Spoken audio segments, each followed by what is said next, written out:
Welcome in for another episode of SODFS. We're talking everything NFL Week 4 main slate on DraftKings. I am Dan. You can find me on Twitter at Dan Brown NFL. And here with me tonight is my co-host, Nate. You can find him on Twitter at Nate_FFL. Make sure you are subscribed to the Sons of Dynasty YouTube page and find all of our content on Twitter at Dynasty Sons. Hey, Friday night. I'm in a new studio here at the new house. What's good with you? What's up, man? It's good to see that your move has gone at least well enough that you are actually live and on air. You've moved closer to the city, yet somehow your internet has gotten progressively worse. It's okay. We're here to talk football. We're going to have fun. I'm happy to be here with you guys. What else is new with you? Anything good? Man, as you know, man, I literally just got the desk into this room today. It's down here in the basement. Yeah, the wife put me down here in the dungeon. She said, "You know what? I'm tired of the I would racket, too. keeping the boys up late at night. I'm putting your ass down in the basement." And then apparently the Wi-Fi doesn't work great down here. So, we're gonna adjust each and every week. That's the process here. That's the process of what we do. And the same goes for life in general. I'm going to adjust. I'm going to get better each and every week. So, yes, the studio's looking blank. There's a little bit of echo in here because there's not a damn thing hanging on the wall, no carpet. There's not even sheets on the guest bed that's here next to me. So, you know what? We're just going to rock and roll with it. And, before we get started, I do want to take a minute to mention that Sons of Dynasty has officially joined the Fantasy Points Media Group. Make sure you guys check out all of the great content at fantasypoints.com. Check out the Fantasy Points Premium Access and see everything that it has to offer. Use promo code SUNS22 and you'll get 10% off your subscription today. Nate, let's get into the news and notes. Yeah, so the thing we're going to talk about first and foremost is going to be something that most of us witnessed last night on Thursday Night Football. That was the injury to Dolphins quarterback Tua Tagovailoa. I'm not going to go too much into it. If you watched the week 3 matchup against the Buffalo Bills, Tua went down. He got up. He stumbled around quite a bit. It did not look good. And then he actually returned to the game after he was cleared by team doctors. Fast forward to yesterday on Thursday Night Football, he took a hit. His head hit the ground very, very hard.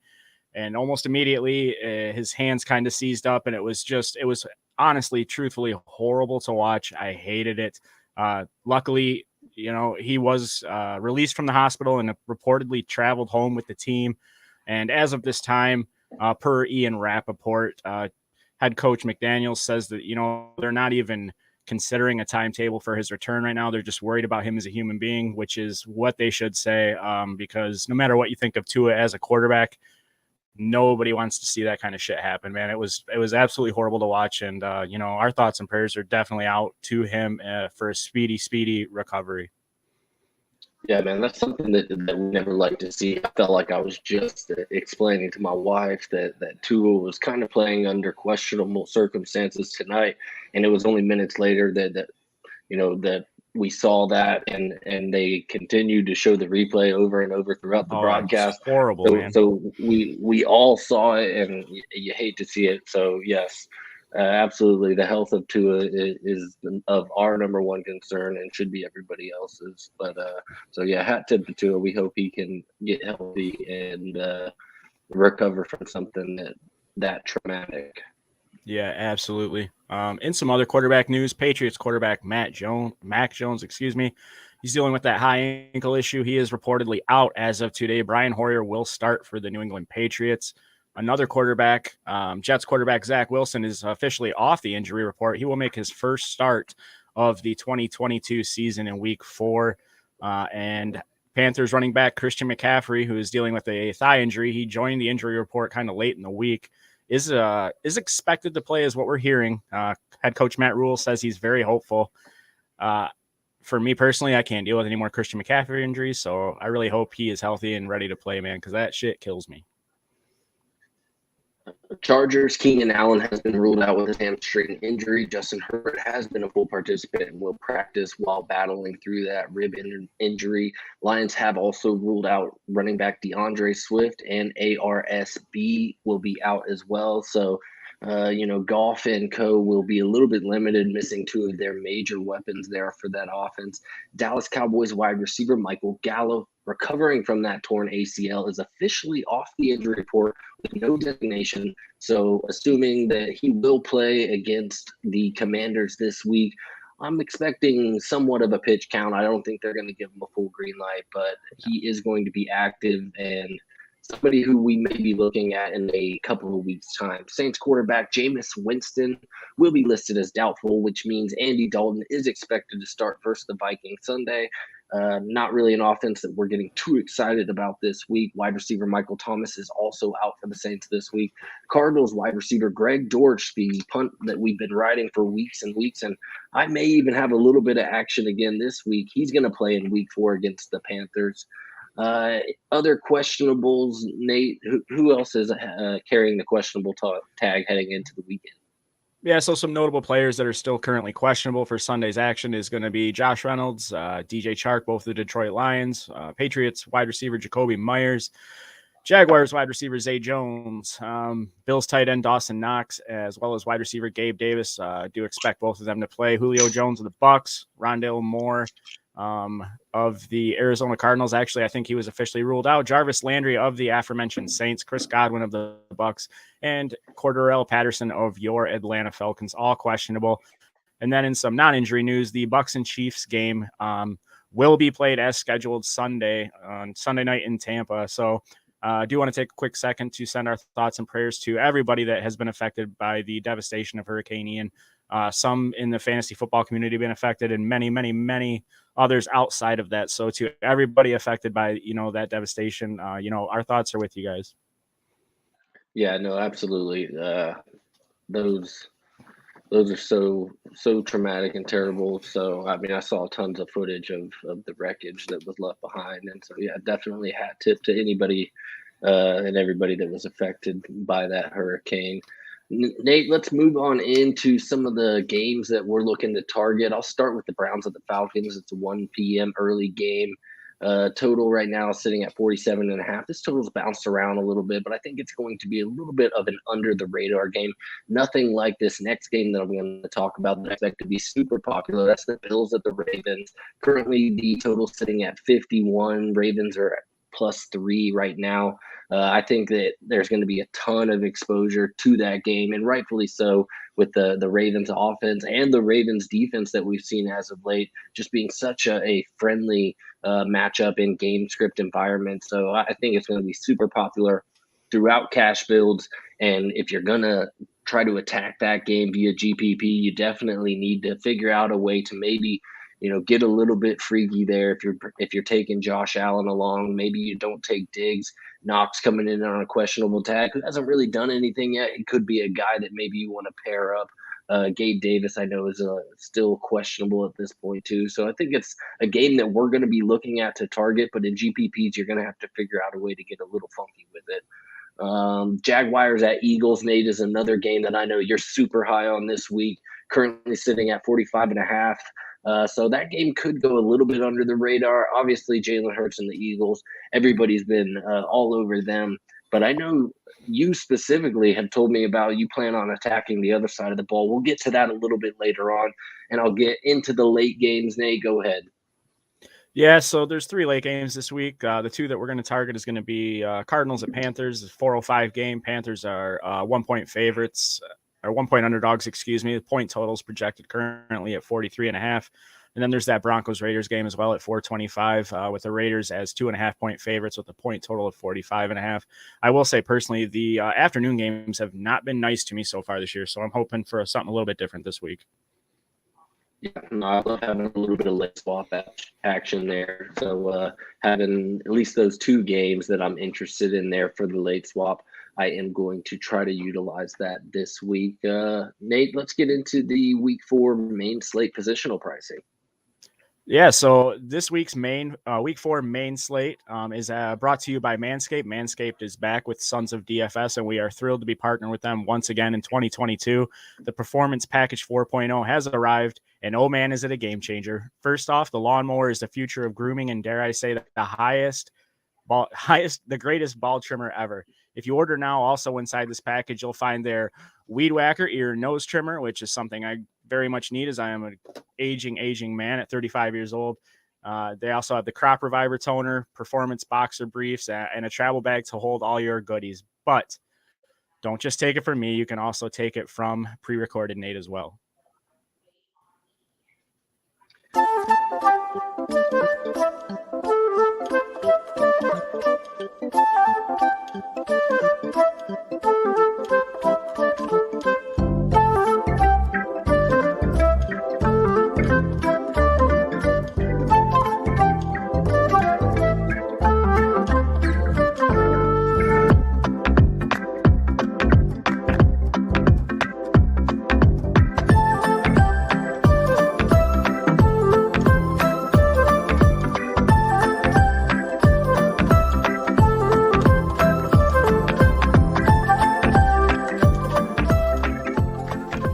Support for Sons of DFS is now brought to you by Manscaped, the best in men's below-the-waist grooming champions of the world. Manscaped offers precision engineering tools for your family jewels. Manscaped just launched their 4th-generation trimmer, the Lawnmower 4.0. You heard that right, the 4.0 is here. Imagine shaving with a sleek, well-designed and optimized trimmer that makes your shaving time your favorite time in the bathroom. As one of the first people to try the new 4.0, I can honestly say that I am blown away by the performance. The craftsmanship and the details on the 4.0 are next level. This upgraded trimmer includes a multi-function on-off switch that will engage as a travel lock. It also has a powerful 7,000 RPM motor and the ability to turn on the 4000K LED spotlight for a more precise shave. They even include several guards so you can pick the length you like, and wireless charging is now available too. It's even waterproof so you can trim rain or shine. The holiday season is coming, so whether it's a gift for yourself or a gift for your hubby, SODFS and Manscaped are teaming up to offer you the gift of saving. Join over 2 million men worldwide who trust Manscaped with this exclusive offer to you. 20% off and free worldwide shipping with the code SODFS at manscaped.com. Again, that's free shipping and 20% off at manscaped.com with the promo code SODFS. I love that. Love that. I will never get tired of watching that, just like I will never get tired of seeing Josh Allen on the main slate. And he's one of the quarterbacks that we're looking at this week, coming in at 8,400.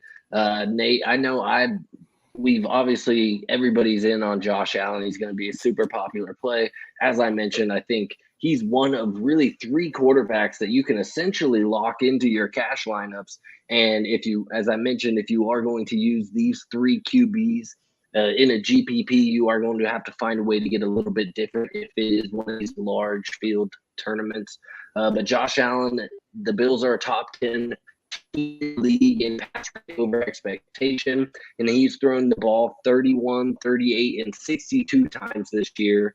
He has added 19 rush attempts and has over 1,000 pass yards and 113 rush yards through 3 games. Nate, I know you're in on him this week. Tell me why you like him. Well, he's the highest priced quarterback on the slate, and, that's rightfully so. Josh Allen's basically a lock at this point for, roughly 30 points on DraftKings. Not only is he the QB2 on the season, but the Ravens have also surrendered the second most DFS points to opposing quarterbacks this year. To me, that right there is a recipe for yet another great game from Josh Allen. I think his receivers are going to go a little bit under-owned this week, perhaps making the stack potential even more appealing. And we're all about stacking, as a lot of people know. So this game's got major blow-up potential with how good Lamar Jackson has played so far this season. He's probably the QB1 in DFS. As a matter of fact, he is. So Bills Ravens, it's an excellent game to target. The question is going to be ownership at this point. But, while plays can be chalky, you also don't want to miss the chalk. So I love Josh Allen this week, and I love the quarterback that you're about to talk about from the same exact game. Yeah, that's Lamar Jackson. He's coming in at 8,300, so just $100 cheaper than Allen. And Lamar's doing what he's been doing for years now. He's rushed for 243 yards and passed for another 749 in 3 games this year. He's also taken the touchdown rate to a new level this year, although it's likely unsustainable, tossing the ball for 10 touchdowns through 3 games. He scored the most DraftKings points of any player this year, and he gets to play at a higher pace this week against this Buffalo Bills. Game environment is there. This is a great spot for Lamar Jackson, and you know who you're going to bring along with him. That's what I love about Lamar Jackson is I'm pretty much cash going to lock Mark Andrews in there with Lamar Jackson. And if it's a GPP, yeah, I might be looking at maybe a Duvernay or a Bateman to try to get a little bit of a cheaper exposure there. Maybe I bring Andrews along, but I love Lamar Jackson this week. This is going to be a game that Lamar's such a competitive guy, and going up against high octane offense in Baltimore, I think that we're going to have another smash week from Lamar this week. Yeah, fun fact about Lamar Jackson. He has the same number of touchdowns as the entire Tampa Bay Buccaneers and the Cincinnati Bengals teams combined. That's a shocking statistic considering we're going into week 4 of 2022. But yeah, you nailed it there. Also with the mention of Mark Andrews, without going too far into it, he's the highest priced tight end on the slate, which means he will probably be a little bit under-owned, so to speak. So you can get some leverage by combining these two players. So I absolutely love that. A guy I'm have to talk about, my favorite play of the week at quarterback is going to be Jalen Hurts of the Philadelphia Eagles. He's 8,200 on DraftKings and as at home against the Jacksonville Jaguars. So the only two teams that are 3-0 are the Eagles and Dolphins. Obviously, Tua went down, and we hate to see it. Speedy recovery of Tua. And then Jalen Hurts is the quarterback of the Eagles. So these are two guys that were widely doubted during the offseason. So I think it's great to see these two teams standing atop the NFL and these two quarterbacks that a lot of people weren't sure of, showing that they can be good at the NFL level. As far as Hurts goes, he has a floor of 6 to 7 rushing attempts per game, which is great for DFS. And then the addition of A.J. Brown to that Eagles offense has greatly opened up everything, with Devontae Smith moved to the other side, not having to be that alpha receiver in Philly. The Jags have been stingy this season as far as their DST goes, ranking 4th in rush defense DVOA and 7th in pass defense DVOA. But that said, while they completely demolished the Colts, they went up against a Chargers team with a banged-up Justin Herbert dealing with his rib injuries, and then lost to the Washington Commanders, allowing Carson Wentz to throw for 313 yards and 4 touchdowns. So the Eagles are one of the best offenses in the league. I would almost argue the best in the league at this point, with weapons galore. Hurts has gone for 24.7, 37, and 30.6 DK fantasy points through the first 3 weeks of the season, while rushing for 9, 11, and 17 attempts in those games, respectively. In the 2 most recent games, the Eagles dominated, winning 24-7 and 24-8. So I think Hurts could safely be called game-proof at this point. I could be wrong, but I really, really love Hurts for fantasy. And now he's showing that not only is he a effective fantasy quarterback, but he's also effective NFL game quarterback as well. So I absolutely love to see it, and I absolutely love him for week 4, even at his price tag. Yeah, I'm a huge Hurts supporter, have been for some time now. I am rolling in Hurts exposure, so I love seeing him go off to start this year. We have Jared Goff on here coming in at 5,900 versus Seattle. Obviously missing a couple of weapons. I'm a little bit less interested in him this week, but Seattle is 31st in pass defense DVOA, plays zone at the second highest rate, and blitz is at the bottom 3rd rate in the NFL. This game has a healthy total of 48. So, we could see a little bit of action again. No, I'm not too high on him, given Swift and Monroe will not be available. Yeah, Hawkinson has a nice price tag. I might like him as a one-off at the tight end position, but all in all, not a whole lot of exposure to Jared Goff for me this week. Yep. To be truthful, I did have a feeling that you might say that, and it's worth warrant because I considered the same things as well. Amon-Ra St. Brown and Swift being out are the 2 biggest weapons for my Lions offense, but I do think that many other people will take that into consideration. I think his ownership will be very, very low, and he has chemistry with a couple of guys that we're going to talk about later. So I do still want people to keep Jared Goff in mind for some potential, kind of puke stack options as far as setting yourself apart in large field GPPs. Another quarterback that could help you do that is Trevor Lawrence of the Jacksonville Jaguars. They're at Philadelphia this week, priced at 5,700 against Jalen Hurts and that Eagles offense. So far this season, the Jaguars are 2-1, and Doug Peterson has Lawrence literally leading this team above expectations. Lawrence is averaging 19.4 fantasy points per game and is a top 10 fantasy quarterback to start the season. That's something I truthfully didn't think I would say. I've never been a Trevor Lawrence hater, but just to see the improvement, from where they were last year to this point is night and day. All those things considered, the Eagles defense is surrendering the 6th fewest fantasy points per game to the quarterback position, but Peterson is going to be playing his old team. He should have a chip on his shoulder. He should want to outcoach his former team and possibly deliver them their first loss, which sets Trevor Lawrence up for an efficient performance in this matchup. I think he's a great GBP play. He's priced very cheap and just a great stacking option with a couple guys, again, that we're going to talk about later. But Lawrence is in a great spot this week. I'll continue on the cheap quarterback trend here, and I'll talk Geno Smith. Seattle Seahawks at Detroit, 5,400. Smith bounced back from a week 2 dud in San Fran with the superb week 3 performance against the Falcons at home. He completed 32 of 44 passes, 325 yards, 2 tutties, getting top Seattle receivers DK Metcalf and Tyler Lockett involved early and often. Now, Geno rolls into Motown to face the Lions, who have allowed 31 fantasy points per game to quarterbacks. That's 30th in the NFL in both PK and FanDuel. Sportsbook lists the over-under total for this game at 50.5 points, with Seattle as a 6.5-point underdog. So I'm thinking Geno Smith has a pathway here to potentially throw the rock again. Yeah, Rashad Penny has a pretty good price point this week too. And maybe that's for a different discussion, but Geno Smith with such a condensed target share there, yeah, you're going to have to maybe pick and choose between Metcalf and Lockett, but Geno Smith, cheap options, allows you to pay up elsewhere. I like him in GPPs this week. Yeah, it's wild when you watching the Lions games as a fan. You see this defense, you see Aiden Hutchinson and company getting pressure on the quarterback. You see Jeff Okudah literally shut down Justin Jefferson, and you kind of come crashing back down to reality when DK Metcalf comes out and he's like, yeah, he's all right, but he's got a safety over top of him the whole time. So I think this defense is a little bit of a magic trick right now. They're allowing a ton of points per game. And while they're shutting down certain guys here and there, they're not that great of a defense, if I'm being honest. So I think Smith's in a great spot.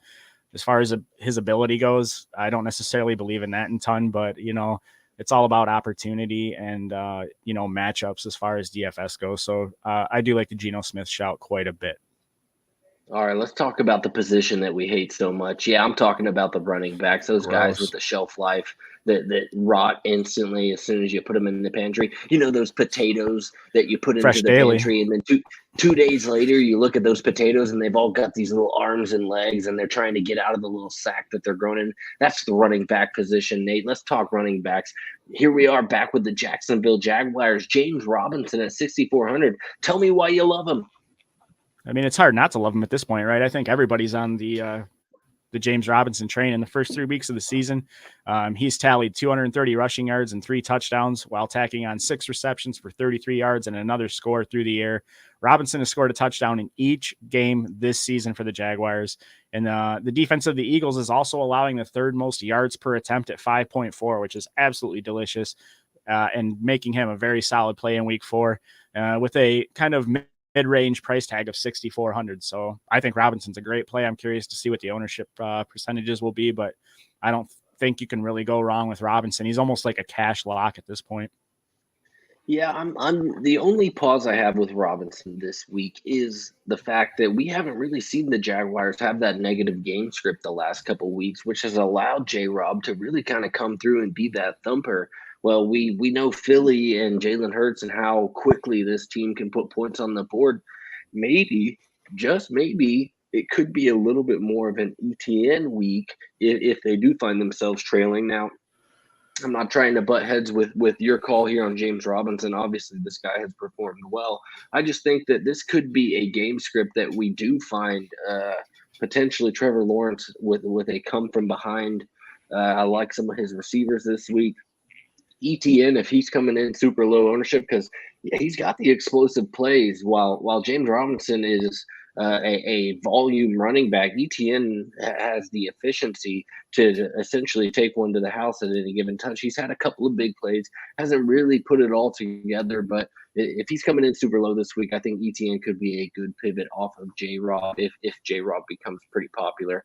Let's talk Jamal Williams, another guy that I expect to be super popular this week. The only problem is he's not priced down because he's had production in the last few weeks, even when Swift was available. So he's coming in at 6,100 in a good matchup against this Seattle. And considering the game total at 50.5, William is in line for 60 to 70% of the Lions' offensive share. I mean, that's the lion's share of the offense, especially in the running back, especially we're here in week 4 with DeAndre battling that injury. I mean, he's out. So it's all here for Jamal Williams. He's going to get that lion's share. And I could easily see Detroit, just kind of letting him pound the rock, get involved a little bit in the passing game. Obviously, Amon-Ra is not going to be there and involved. That's a quite a big piece of the target share up for grabs. We know that they're willing to target the running back position. So he was already their short yardage goal line ball carrier during his time in Green Bay. We witnessed him get a heavy dose of the passing work there. I think all of them step into a great workload in a good matchup. And the only problem is he's going to be pretty popular, but 6,100, maybe a cash play more so this week, but he could pop. Yeah, I think you could it's almost like David Montgomery's situation last week where he was so highly owned that not having ownership with him was a way to differentiate yourself from the field. I do think Williams will be highly owned. I do think he's in a great spot. He's already been getting a bulk load of the carries, even with Swift limited, who has made the most out of those. But Jamal Williams is a great shout. I just fear his ownership projection clears 20% this week, and I think it probably will. But sticking in the NFC North, I'm going to talk about Khalil Herbert and the Chicago Bears. He's been a very hot topic on Twitter this week. As of today, David Montgomery has officially been ruled out with his ankle injury. So we're going to see Herbert finally get that opportunity to lead this Bears offense in a game that's expected to have some pretty crappy weather with 15 to 20 mile per hour winds and rain. It's not the rain that really worries me for necessarily stunting an offense's production. It's more of the wind. I think the wind will make it difficult to pass. And I do think that the Bears do try to pound the rock with Khalil Herbert. So he's going to get an opportunity this week to show what he is made of. There's a lot of people on Twitter, and rightfully so, that think Khalil Herbert is the more talented back. I think we get to find out a little bit more on that this week because he's going to get the opportunity. He's priced at 5,700 on DraftKings, and he's facing a Giants defense that necessarily probably isn't great. The point total's not great, but the opportunity is great for Khalil Herbert this week. Yeah, I love the call. I think he's going to be super popular as well this week with the news that Montgomery will indeed be out. A guy that might be a little less popular, let's talk Breece Hall, New York Jets, coming in at 5,400. The Steelers are currently ranked 27th out of 32 teams against opposing running backs through the first 3 weeks of the season. In week 3 against the Bengals, Hall garnered 8 carries and 11 pass targets, both of which ranked as the highest of his 3-week NFL career. The result was 39 yards, 4.9 yards per carry, and 6 catches for 53 yards, which was 8.8 yards per reception. He's now averaging 5.3 yards per attempt, faces a Steelers squad that has been particularly generous here on the ground, allowing 364 yards, fourth most in the league. What I like most about this matchup, though, is the 11 targets and the 6 receptions that the rookie tailback received in week 3. The passing work is there. I think at this point they are seeing that Hall is really a volume back. He's got to get more touches, and he's special. The coaching staff has acknowledged that when he has the ball, they can see it. This kid is truly special. The Steelers also struggle against opposing wide receivers, but given that this is going to be Zach Wilson's first game back, I wouldn't be surprised if the Jets lean a little bit heavier on this run game, knowing that Pittsburgh is susceptible to the running back position. Yeah, you absolutely nailed it. They're going to lean on the run game, and they're also going to lean on that very, very interesting statistic last week that caught me off guard completely, the 11 targets and 6 receptions. That makes full point PPR, aka DFS scoring, much more appealing. So I'm loving Breece Hall this week at his price tag. 2 guys that I'm going to pair together and talk about is something that I normally wouldn't do because they are of the New England Patriots backfield. It is Damian Harris and Ramondre Stevenson. They're priced at 53 and 5,200 respectively on DraftKings. It has been announced that Mac Jones will not lead this Patriots offense into Lambeau Field for week 4, which sounds to me like the Patriots are going to try to run the ball with Brian Hoyer leading that team against Aaron Rodgers and co. On top of that, one of these guys will likely get a lot of targets as Hoyer's safety net, and both of these guys are definitely at their best when they're productive in that category of catches, and they will get a solid amount of targets this week. I think it's obviously, like I said, it's hard to trust a Patriots running back, but the way that this game is falling in week 4, I think it could be almost probably the safest you're going to feel playing a Patriots running back this week. Would I play them together? I'm not necessarily sure. I think if you can nail down, which one of them is the right call this week, then you're going to set yourself apart tremendously. But it is also worth noting for the second time this year, Ramondre Stevenson outsnapped Damian Harris last week, 41-25. The results were encouraging. I'm a big Ramondre Stevenson fan. I know you are as well. Also Devin, part of our SOD crew. So I think all three of us want to see Ramondre get, the bulk of those carries, but Damian Harris is involved at the goal line as well. So who could it be this week? Bill Belichick may shit on our fantasy dreams and just hand it to the third back. So it's hard to say, but I think if you can roll the dice, lock down one of these running backs for your GPP, I think you're looking very, very good when all is said and done at the end of Sunday. Yeah, I do lean Stevenson, and yeah, it's my bias. I'm carrying it in. I love what I've seen out of him, the usage that we're seeing. I think it's there. I think the coaching staff knows it, and it's just a matter of time. So I do like Stevenson just a hair more than Harris himself. That's pretty much most of the running backs. Let's move on into the fantasy points. With fantasy points, you have access to the newest and best website in the industry for your season-long daily fantasy and NFL betting needs. Access to articles, live streams, podcasts, cheat sheets, community chat, online tools, and more are all available at your fingertips. It's the only subscription you will need this football season. You can sign up at fantasypoints.com and get access to all the Fantasy Points premium content using our promo code SUNS22. Get 10% off there at fantasypoints.com. Go check it out, because if you ride with Fantasy Points, you will score more in 2022 and beyond. Nate, let's talk wide receivers. Yeah, big shout out to Fantasy Points. We do love them. We also do love a couple of Buffalo Bills wide receivers, as we mentioned when we discussed Josh Allen earlier in the episode. Stephon Diggs priced at 8,400 on DraftKings at the Baltimore Ravens in a very, very high-scoring game is what we expect. So Diggs has been an absolute stud this season. Everybody knows that he's posting the most yards per game at 114, and also the most fantasy points per game on average at 30.5.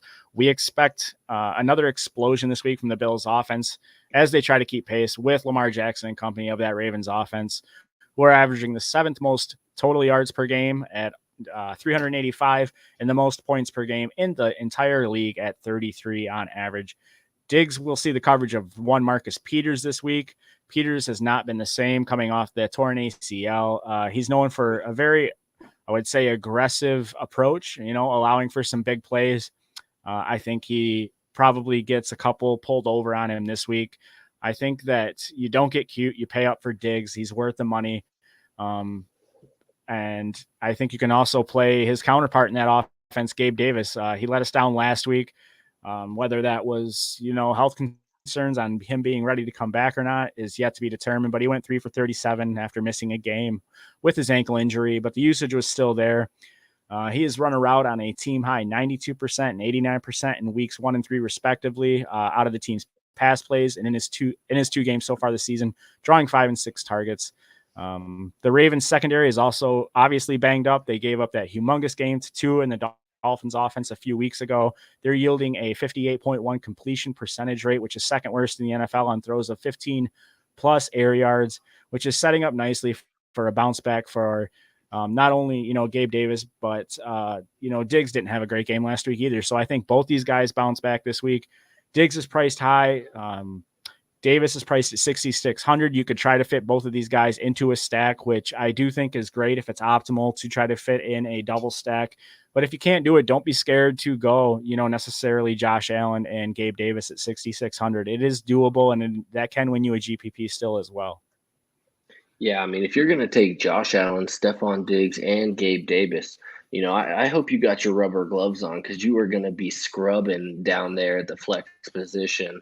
Let's talk a little bit more about these Seattle wide receivers. Yeah, I mentioned them a little bit earlier. I'm in on Geno Smith. You have to make the decision on which receiver you want to take. Is it DK Metcalf, Tyler Lockett? Well, DK Metcalf's weekly target shares in his 6 career starts here with Geno Smith under center is at 23%, 26%, 27%, 26%, 20%, and 28%.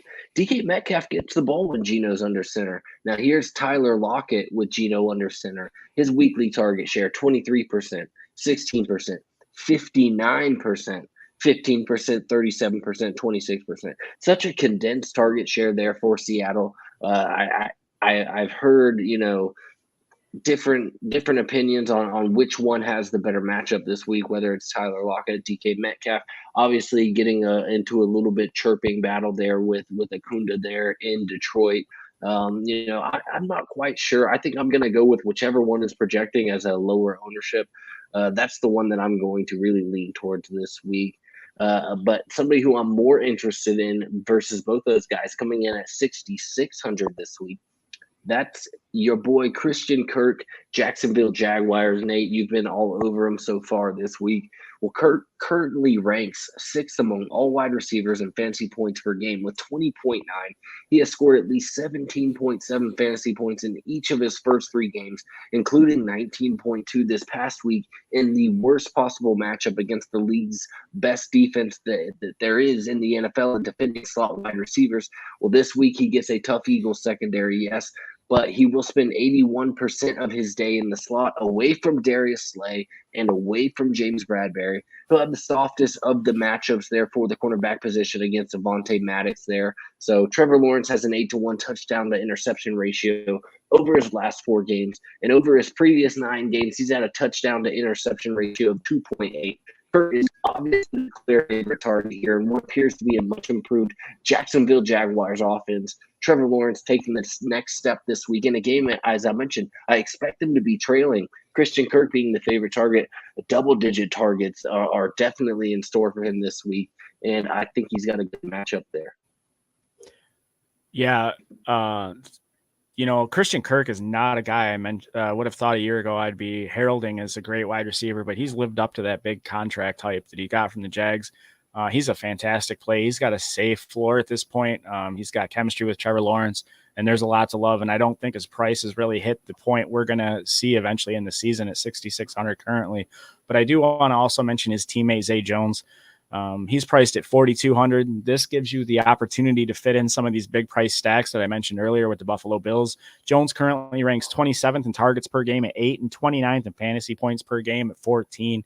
Yet he's still priced as a high-end wide receiver 5 on DraftKings. The Jags should see a negative game script as they are 6.5-point underdogs to the Eagles and their fantastic offense this week. So the volume's there, the opportunity's there. It is a GPP play strictly. I will mention that. But if you want to blow up and separate yourself from the field, Zay Jones is a great play at 4,200. I do also want to mention the Slim Reaper, Devontae Smith. We are big fans of him over here at SODFS and SOD. He is priced at 5,800. He's on the opposite side of the ball from the Jaguars in this game. I love me some Devontae Smith. Dan, I know you do. A lot of the crew here at SOD does. He went absolutely fucking nuclear last week against the Washington Commanders, securing 8 of 12 targets for 169 yards and a touchdown on the bench in my home league. Hey, moving on from that, though. Don't. Go ahead. I'm still killing myself. He was part of the engine that caught us through the fantasy points matchup. That we're in a fantasy points league. You and I co-manage a team there together. And, Devonta Smith was in our starting lineup along with Lamar Jackson and Mark Andrews. And those 3 really just skyrocketed us past our opponent this past week. So, definitely hat tip to Devonta Smith, man. He blew up this past week, and I love it. I mean, to be fair, it's 2 7 and 5/8 brains combined. So, I feel bad for the league, but I don't just quickly off topic and quickly back on topic. I hate, I did win in my home league last week. I'm 3-0, but man, do I hate leaving points on the bench. It absolutely kills me for the entire week until Sunday comes again. But getting back to Devonta Smith, the Jaguars have only allowed the 12th most fantasy points per game to wide receivers so far this season, but they have also given up the 4th most touchdowns to the position. So Smith is a great play. A.J. Brown's not on our sheet this week. I think he's in line for a big game as well. I would not be surprised to see A.J. Brown go off. It's hard to tell the difference. Both these guys are uber talented. Jalen Hurts is playing off the charts, so I love both of these guys. Devonta Smith being more appealing at the price tag of $5,800.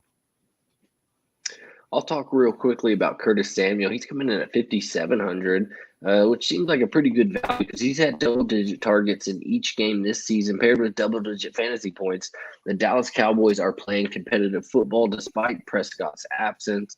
Carson Wentz and the Commanders will have to throw against these Cowboys. The Dallas defense is top 8 against running backs in the middle of the road versus the wideout. So I think the matchups there, I think that Wentz is going to have to lean on Curtis Samuel a little bit this week as Dallas, as I'm expecting them to pressure early and often against Carson Wentz.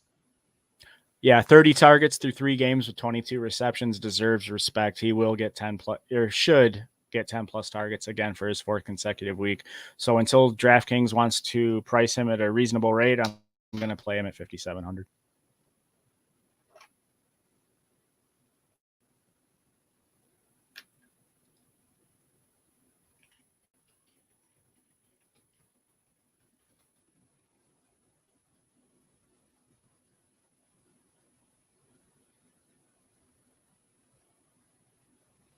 Dan, you're muted, bud. Son of a bitch. I'll edit that son out. Of a bitch. Fine. It's fine. Son It's fine. I'll edit of it a out. bitch. I was clearing my throat, coughing, trying to be respectful, and here I go. Well, I was talking to Greg George. I was talking to myself apparently, but he's up to 5K this week. I still have him in consideration, but he is getting a little bit pricey. But so long as Kyler Murray continues to lean on him, I think he is an option this week. But I'm a little bit more interested in the guy, Nate, you're going to be talking to, who's $400 cheaper. Yeah, Torch might have been my favorite DFS value play of the week until the news came out that my beloved hero, Amon-Ra St. Brown, will not play for the Detroit Lions this week. But that does bring to mention Josh Reynolds. He's priced at 4,600 against the Seattle defense. He's absolutely in play for GPP builds for me. I'm not sure about cash, but Swift is going to be out as well. I think the official report came out on that right before the show, maybe around 6 o'clock today. But I had been hearing all week from a couple sources that I have within the Lions that he was going to be out. They're actually probably planning on resting him until after the Lions bye. But what you want to consider here with Josh Reynolds and maybe even DJ Chark, both are banged up, both are questionable. But Amon-Ra St. Brown alone has a 32.8 target share through the first 4 weeks of the season. Out of 100% of Jared Goff's throws, Amon-Ra St. Brown is collecting 32.8% of that target share. That means there's going to be 30% of this target share divided up between 3 guys, in my opinion. That's going to be TJ Hawkinson, the guy I just mentioned, DJ Chark, and the guy that I actually want to target more, which is Josh Reynolds. Reynolds played with Goff in LA. They play together for the Rams. They do still have chemistry. Reynolds had 6 receptions on 10 targets last week for 96 yards and found the end zone in week 2 versus Washington. So I think by the time Sunday afternoon rolls around and we start, locking in our lineups, I don't think I'll be the only one on Reynolds. People are going to want to save money as they should in DFS. 4,600 is a fantastic price for a guy that's got a ton of opportunity and is going to give you a bunch of relief on your salary cap for DraftKings. So I think you can play Reynolds with a safe floor of 10 to 15 points and, a ceiling of 20 plus. So I love Reynolds this week. My question is just how much do other people love him as well? Yeah, I mean, you talk about saving money at the wide receiver position. Well, I've got a couple of options here for you. Let's start with George Pickens coming in at 3,800. Trubisky's attempted 38, 33, and 32 passes this season. We know Pickens is an absolute physical specimen, 6'3", 200 pounds, runs a 4.47 40, and he's an excellent contested catcher. So there's multiple reasons why the Steelers selected him in the second round of the NFL draft. He has an ADOT of 17.6, which is fifth best among wide receivers, and the Jets are 32nd in pass defense DVOA. Pickens has played at least 70% of the snaps in every single game and garnered 3, and 7 targets. He's starting to come on. I think they're going to continue to try to get him the ball a little bit more. That price tag, this matchup, I'm going to consider him every day. My other guy is right there in the 4K range. That's Richie James, New York Giants. And this play comes down to two things: availability and matchup. We know Sterling Shepard went down last week, likely out for the season. Meanwhile, my guy Kadarius Toney can't seem to get healthy, and rookie Wandale Robinson still recovering from that knee injury. All those guys are going to be out. We'll step on up, Richie. Wes Huber from Fantasy Points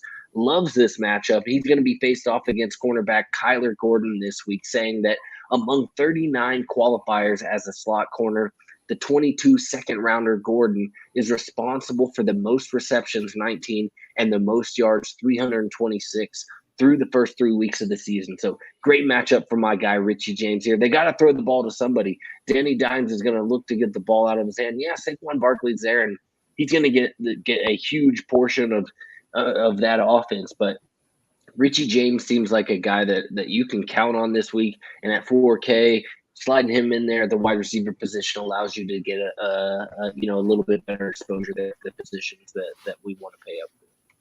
Yeah, that's a great shout. I think your two, pay down options at wide receiver as far as getting very, very low is going to be Zay Jones, Richie James. They're both great shouts. I wasn't really on Richie James till you added him to the show sheet, and I looked into the info a little bit more, and I personally like it quite a bit. I think we're going to move into tight ends though. We had already mentioned Lamar Jackson, how well this Ravens offense is doing. And then you've got Mark Andrews, his number one target, the number one tight end in the league at this point. I think it is without a question. He's priced at 7,100 facing this Bills defense. I think one of the perks before I get too much into Andrews is that by paying up at tight end, which is something we don't necessarily normally recommend at SODFS, by doing so, you're going to differentiate yourself a little bit while other people attempt to pay down and save money because they've spent up at other locations. Andrews has received 7, 11, and 13 targets through 3 games so far this season. The game this Sunday has the highest total on the slate, and as far as I'm concerned, to be honest with you, tight ends are pretty gross for week 4, and you're looking at the tight end 1 here. So I think Andrews is a solid play at 7,100. The question is, can you go to the wide receiver, maybe play some of the Richie Jameses and the Zay Joneses, and maybe some 5K guys like Greg Dortch to save yourself some money there. So how do you want to do your builds is all going to come into question, but Mark Andrews is always solid. The floor is so high, and the potential is even higher. Yeah, no, I love him. I love him this week. Yeah, the price tag's there, but he's in that game environment and that concentrated target share that we want to see from Lamar. So love him. Dallas Goedert's another guy that I'll have a little exposure to this week, attaching myself to that Eagles offense, potentially with Jalen Hurts stack. He's coming in at 4,500. And according to Wes Huber of Fantasy Points, the Jags use high rates of cover 2 and cover 6. And over the last 3 seasons, Goddard has used those respective schemes to average 0.40 fantasy points per route, which is the 9th most, and 0.53 fantasy points per route, which is the 2nd most. So Dallas Goedert facing a scheme that he excels against, and we're, again, riding the coattails of Jalen Hurts here in a way that not too many people. I mean, yeah, Goddard's been getting a couple of targets, a little consistency over the first few weeks, but he really hasn't turned one on yet. He had a 23-yard touchdown reception this past week, but outside of that, it was another 2 receptions for 3-4 yards. So I don't think too many people are going to be on him this week. This could be a week that he pops, though. So if you're going mid-price tight end, I do like Dallas Goedert. There's a guy that we mentioned a little bit earlier, $400 cheaper, and now with a couple of other guys missing time, I'm giving him a little bump up in expected fantasy points this week, week 4. Nate, talk about TJ Hawkinson, Detroit Lions.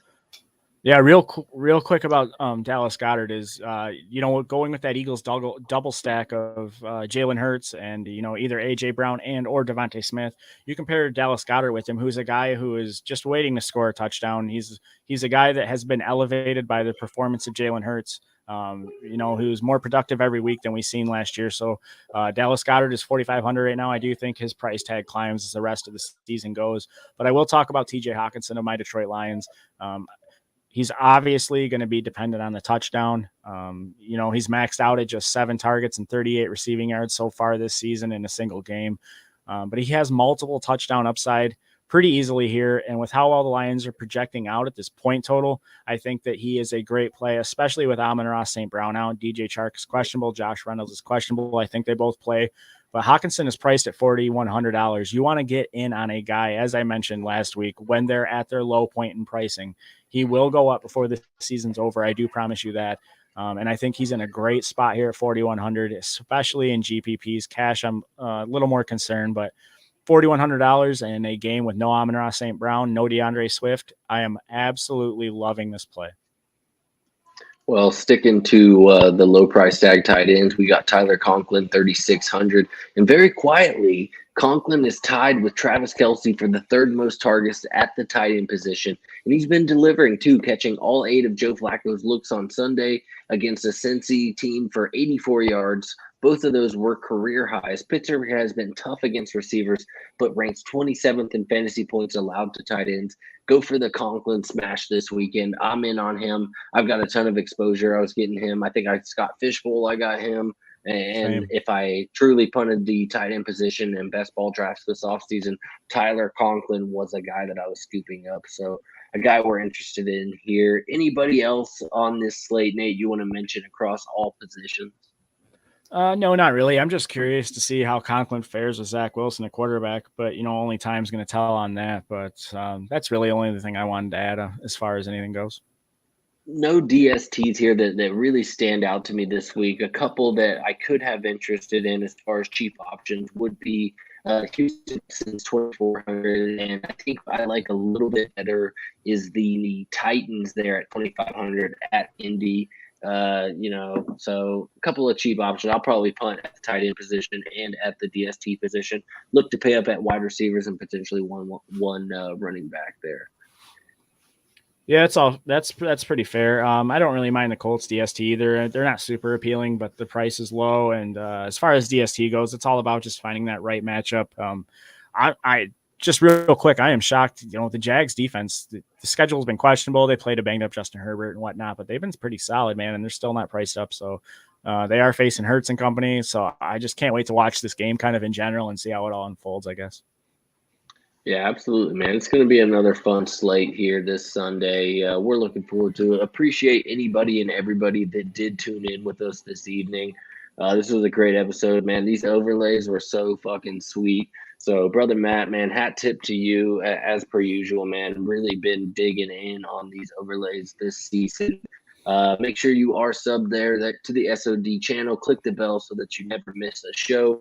Big thank you to Fantasy Points Media Group. Have absolutely loved being a part of them. Again, you can go to fantasypoints.com, find yourself a premium subscription, use promo code SUNS22 to get 10% off there, and you can score more here in 2022. Brother Matt, we really do appreciate you and all your hard work that you put in behind the scenes each and every week. So big hat tip to you. Nate, anything else you want to get into before we get out of here? Yeah, I just want to echo what you said about Brother Matt as usual. Somehow every week he gets better and better, and these overlays get better and better, and we look better and better, which is a hard task to make yourself and I look good. So big shout out to Brother Matt. He is very much part of this team. He's a third of the wheel that keeps this show rolling. So thank you to Brother Matt. I do want to give a shout out to Manscaped. They're officially partnered with us once again, as we mentioned before. This season, they were great partners last year. We're happy to have them back. If you go to manscaped.com, you can save 20% off and free shipping with the promo code SODFS. I want to thank Will and company over at Verdian Global for all the SOD gear, the fantasy points gear, pretty much everybody that's in the fantasy football community, as far as our friends, P2W Fantasy, Dynasty Rewind, True North Fantasy Football. All them guys have gear available at FerdianGlobal.com. And I want to give a shout out to Chris / Detroit Beastie on Twitter. He will be joining the show next week for week 5. So we look very much forward to talking with Chris. It's been about probably 10 months since I was on a podcast with Chris. So can't wait to pick his brain on week 5 and look forward to interacting with him and yourself, Dan, next week. Yeah, well, the only thing I'm sure about is when Chris gets here, we're either going to rise or we're going to fall. I mean, there's really only 2 options there. So I'm excited to get Chris on here. That's a guy that can chat football. We may have to mute his mic here and there. I don't know if Brother Matt has that capabilities. But once that guy gets rolling, I mean, that's a snowball going downhill. You just got to get out of the way at that point. So, again, thank you to anybody and everybody that did tune in with us this evening. I hope we all get to get a little bit of that cheddar this weekend there on DraftKings. Nate, I know you and I are going to continue to bounce plays back and forth here all the way up until lock, as we usually do. Maybe some values open up here over the course of the next 24 hours or so. But really do appreciate everybody that joined us tonight. Nate, anything else you want to say before we get out of here? I just appreciate everybody that's tuned in and everybody that's subbed to the Sons of Dynasty / SODFS on YouTube. These subs help more than anything that you guys can do. So if you support the show, if you want to show your support, please drop a sub at our YouTube channel. And we look forward very much to seeing you guys next week. Hell yeah. All right, guys, this was the DFS NFL Week 4 DraftKings main slate breakdown here, brought to you by SODFS. He is Nate. I am Dan. And until next time, much love to everybody out there. Peace.